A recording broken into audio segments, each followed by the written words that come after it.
الف کا مخرج جوف دہن یعنی منہ کا خلا، منہ کے خالی حصے سے الف کو ادا کیا جاتا ہے. جیسے با الف زبر با، تا ثا، جو فضا سے خالی حصے سے جو حرف نکل رہا ہے یہ الف ہے، یہ الف کی آواز ہے، اس لیے اس کا مخرج ہے جوف دہن یعنی منہ کا خلا، منہ کے خالی حصے سے یہ ادا ہوتا ہے. ٹھیک ہے. اور با کا مخرج ہے دونوں ہونٹوں کا تری والا حصہ.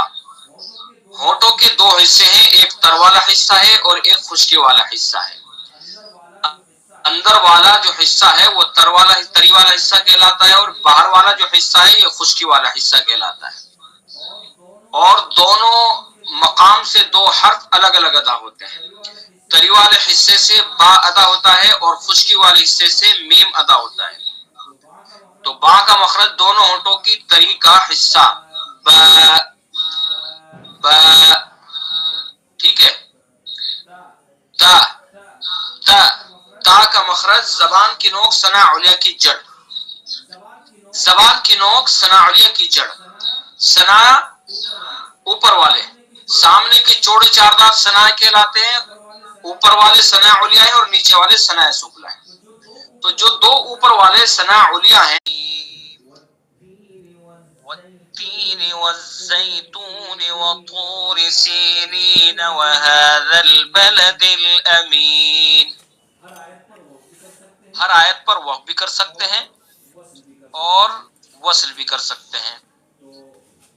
تو جس اس میں آپ قرات کریں اس کو اس درجے کے حساب سے ان میں آیتوں کے اوپر وقف اور وصل کریں. اگر حدر میں ہم تلاوت کر رہے ہیں تو پھر ان آیتوں پر جن کے اوپر لام بنا ہوا ہے تو وقف نہ کرنا بہتر ہے. کر سکتے ہیں لیکن بہتر ہے اگر حدر میں آپ تلاوت کر رہے ہوں.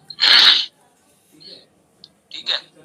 باقی کر بھی سکتے ہیں، کوئی حرج نہیں. فی الحال ہم مشق کر رہے ہیں اس لیے ہر آیت پر بھی مشق کریں. والتین والزیتون. ٹھیک ہے. وطور سینین، وطو، اس طا کو پر کریں گے. اب دیکھیں والتینی میں تا ہے، مخرج اس کا بھی وہی ہے، زبان کی نوک ثنا علیا کی جڑ. وطور میں یہاں بھی یہاں طا ہے، اس کا مخرج بھی وہی ہے.